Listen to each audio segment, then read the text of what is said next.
Et si tes choix n'étaient pas vraiment les tiens? Je ne te parle pas de pression sociale visible ni de manipulation extérieure. Au contraire, je te parle de liens invisibles, ancrés dans ton histoire familiale, et qui te retiennent au moment même où tu crois décider librement. En tant qu'accompagnante, j'ai rencontré des dizaines de personnes figées dans des choix décisifs, quitter un travail vidé de sens, rompre avec une relation toxique, ou encore partir d'un lieu où elles se sentaient mal. Très souvent, ce n'était ni un manque de courage, ni un manque d'information qui les paralysait. C'était quelque chose de plus subtil. Un sentiment de devoir rester fidèle à des personnes, à des valeurs ou à des règles, même quand elles ne sont plus adaptées à la vie et aux besoins actuels. C'est comme si une part d'eux chuchotait: si tu changes, tu trahis. Et qu'une autre murmurait: si tu restes, tu étouffes. Ces mécanismes agissent sans qu'on en ait conscience, jusqu'à un moment de bascule, une décision cruciale, bref, qu'un véritable tournant de vie les mette en lumière. Car ils s'enracinent dans un héritage émotionnel, implicite, tissé de ce qu'on a appris, observé, ou qu'on nous a transmis parfois, sans même un mot. C'est comme évoluer avec des fils invisibles accrochés dans le dos. Tu avances, mais quelque chose te retient, te tire en arrière. Et ce quelque chose, c'est la peur de rompre avec un modèle, une habitude, une appartenance. D'ailleurs, j'en parle dans ma vidéo Cultiver sa différence, cette peur profonde de changer et de ne plus être accepté. Bref, on croit protéger les autres, mais souvent on se sacrifie pour rien, on se perd. Et en réalité, personne n'évolue, ni ceux à qui on croit être fidèle, ni même soi-même. Ces fils invisibles, ces héritages portent un nom: les loyautés inconscientes. Et c'est justement pour les illustrer que j'ai choisi de raconter l'histoire d'une mouche. Oui, une mouche, que j'ai prénommée Nini. Nini avait des difficultés à choisir qui la paralysaient. Une difficulté qui va peut-être te sembler familière.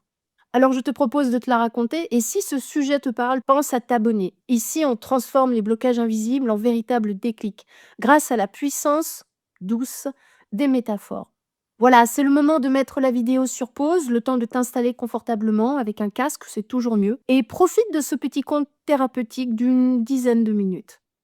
À tout de suite.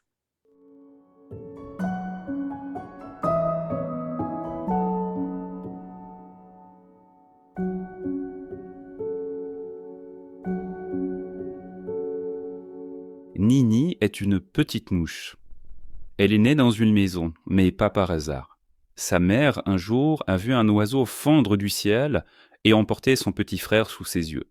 Depuis traumatisée, elle avait choisi de se mettre à l'abri dans un habitat humain. Murs tièdes, plafonds sûrs, miettes et déchets réguliers assuraient sa subsistance.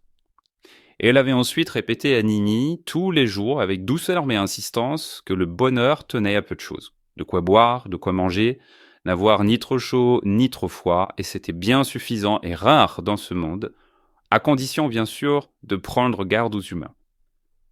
La règle sonnait juste. Si on s'y prenait bien, disait la mère, on pouvait s'en sortir correctement, et, ma foi, assez longtemps.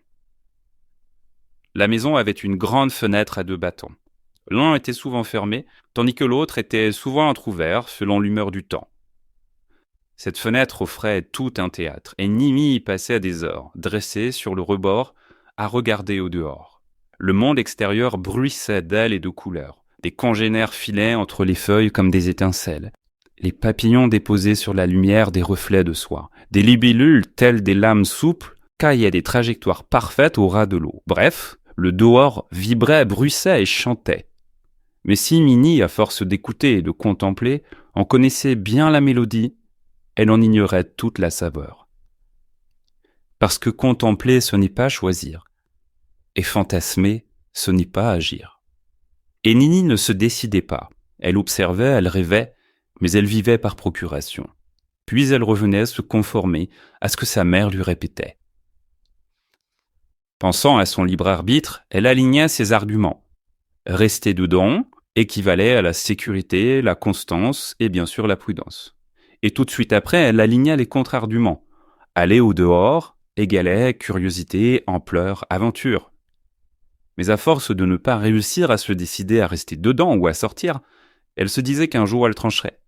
Et puis, le jour passait et il faisait nuit. Et elle recommençait la même chose dans le même ordre le lendemain. Sa tante Zita, elle, ne connaissait qu'une passion, vouloir passer à travers la vitre fermée. Chaque matin, Zita se présentait avec sa tête amochée, face au battant fermé. Elle s'y heurtait avec une obstination méthodique.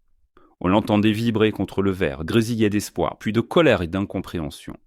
Elle reprenait son élan après une pause ou un choc trop rude, et y retournait jusqu'à ce que le jour disparaisse, où elle consentait alors à manger, dans le seul but de reprendre des forces pour reprendre sa lutte le lendemain. Même quand l'outre battant s'ouvrait grand, offrant une échappée claire, Zita gardait le nez collé à son hystère. « Y a pas de raison que ça marche pas de ce côté, enfin !» s'entêtait-elle. Elle voulait comprendre, percer le secret, vaincre la transparence. Juste à côté, le monde lui tendait les bras, l'ouverture lui faisait des appels d'air, mais Zita voyait seulement la paroi comme un défi intime. Un matin de juillet, alors que la chaleur montait du jardin, Zita se cognait toujours sur sa vitre. Nini, installée sur le rebord, lui cria « Tata, arrête, regarde, c'est ouvert à côté !» Évidemment, Zita ne l'entendit pas.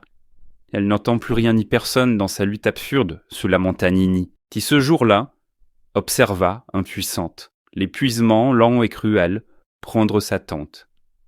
Elle la vit glisser le long de la paroi, hagarde, s'immobiliser, puis tomber raide morte sur le dos contre le parquet. Nini demeura longtemps à regarder le corps cabossé et renversé de sa pauvre tante. Douleur, peine et colère se heurtèrent en elle. Elle-même était déjà presque au milieu de sa vie. Sa mère était morte, tranquille, dans un pot de plantes au salon où elle avait fait son nid.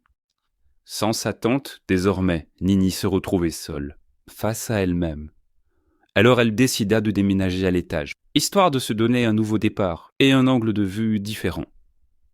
Mais rien n'y fit. Elle continua d'avoir peur du dehors, des oiseaux, des rafales de vent, de ce qu'on lui avait raconté sur la faim, et surtout, elle avait peur de ce que son imagination lui racontait. Mais elle ressentait surtout une angoisse profonde à rester à l'intérieur, dans cette maison où elle s'ennuyait et n'avait désormais plus rien à attendre.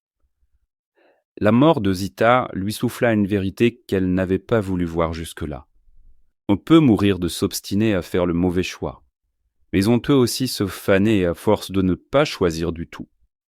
Chacune sa vitre.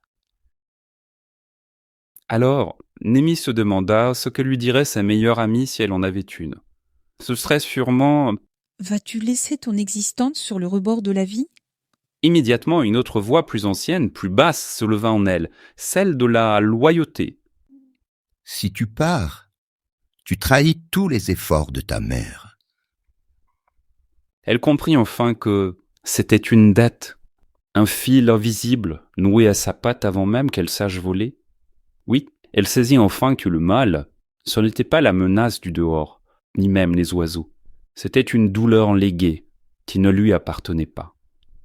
Comment parviendrait-elle alors à s'en défaire sans piétiner l'amour et la reconnaissance qu'elle portait à sa défunte mère ?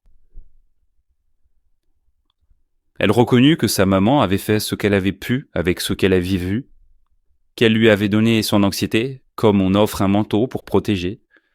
Mais un manteau ne peut pas être un mur. L'anxiété n'est pas la prudence. Nini sentit quelque chose se dénouer. Elle comprit que la loyauté pouvait changer de forme. Au lieu de l'attacher aux mêmes craintes que sa mère, elle pouvait l'attacher à la même intention. Survivre, oui, mais pour vivre, pas pour se figer. Honorer ne voulait pas dire imiter.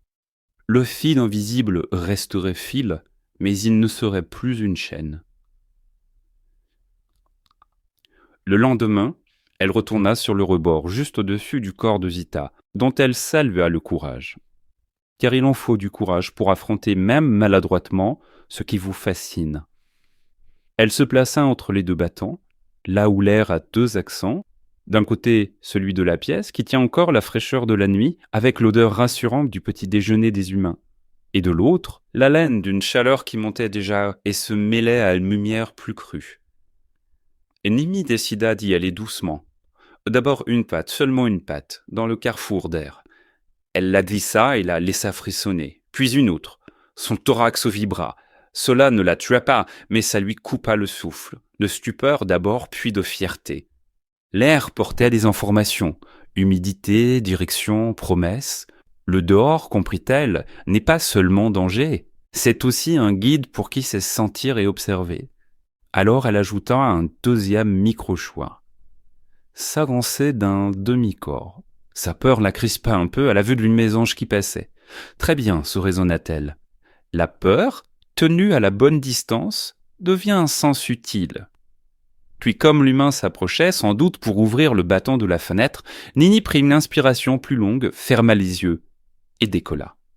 Ce ne fut ni glorieux ni parfait. Elle vacilla, elle se cogna un courant d'air, elle opéra un détour ridicule autour d'un bourdon qui n'avait rien demandé, mais elle vola dehors. Et elle rentra fourbue et victorieuse, se poser sur le rebord de la fenêtre, désormais tremplin de son courage. Des jours se succédèrent ainsi, elle apprit patiemment où aller et comment se mettre en sécurité. Là-bas, dans le champ, l'air sent le trèfle, et les vaches offrent un bon répit. Ici, par contre, attention, il y a un nid de frelons. Là, dans cet arbre, dorment les pies, mais d'un œil, car elles surveillent le compost.